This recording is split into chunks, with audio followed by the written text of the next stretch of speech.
Por que é necessário aprovar a PEC 241? A nossa situação é grave. Nós estamos com uma dívida pública muito grande. Só há 3 caminhos para equilibrar as contas do governo: aumentar impostos, deixar a inflação crescer para que ela corroa o valor da dívida pública ou controlar as despesas do governo. Nós vamos querer aguentar mais aumento de carga tributária? Ou vamos fazer o esforço de controlar a despesa pública, reequilibrar a economia e voltar a crescer? Não controlar as despesas significa um aumento de carga tributária e mais inflação. Entre 1997 e 2015, a despesa da União triplicou em termos reais.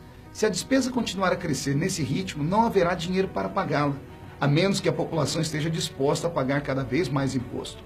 O país não está em uma crise passageira que se resolverá sozinha. Nós estamos vivendo o esgotamento de um longo período em que a despesa pública só cresceu.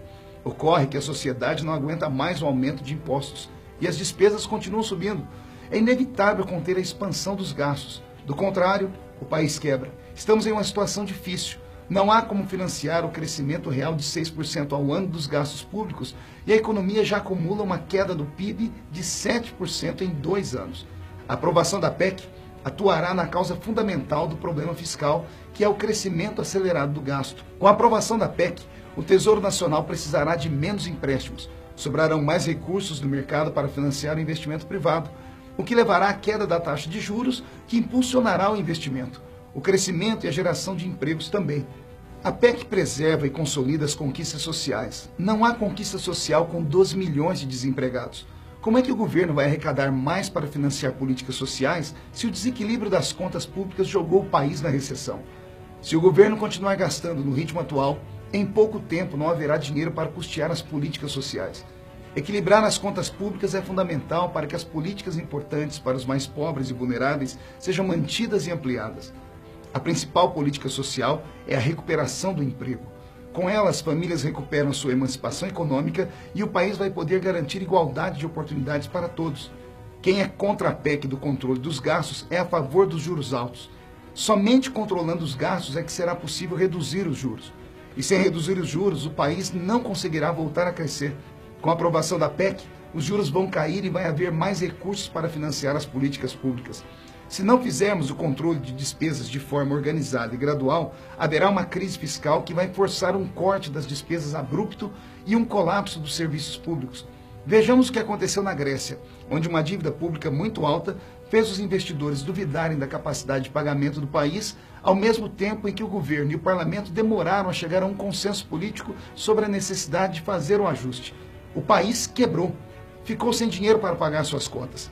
Em 2012, 10% dos estudantes gregos de escola básica e média sofriam de insegurança alimentar. Sucessivos fechamentos dos bancos para evitar corrida bancária, deixando as empresas e famílias sem acesso a seus recursos por várias semanas. 100 mil crianças entraram no mercado de trabalho para ajudar no sustento da família. Desabastecimento de produtos essenciais, em especial medicamentos. Demissão em massa de funcionários públicos. 2.000 escolas foram fundidas para reduzir os custos da educação. 4.000 professores e guardas escolares foram colocados em licença de 8 meses com seus salários reduzidos.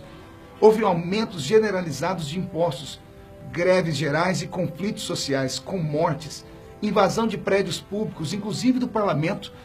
A Grécia passou por todos esses problemas e teve uma queda de renda per capita da ordem de 10%.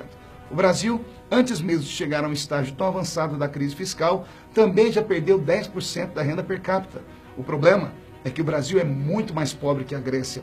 Enquanto o PIB por habitante da Grécia em 2015 era de 18 mil dólares, o do Brasil era de apenas 8.500 dólares. Não haverá recursos para a saúde e a educação se o país entrar em depressão crônica.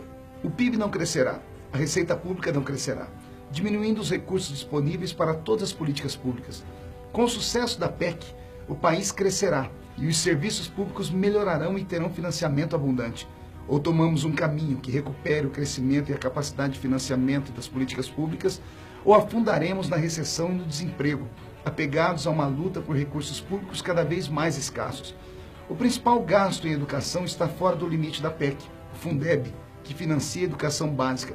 Mais importante etapa educacional das crianças e jovens não estará limitado pelo teto. O FIES e o salário educação também não serão limitados pelo teto de gastos. Não existe limite máximo para despesas com saúde e educação.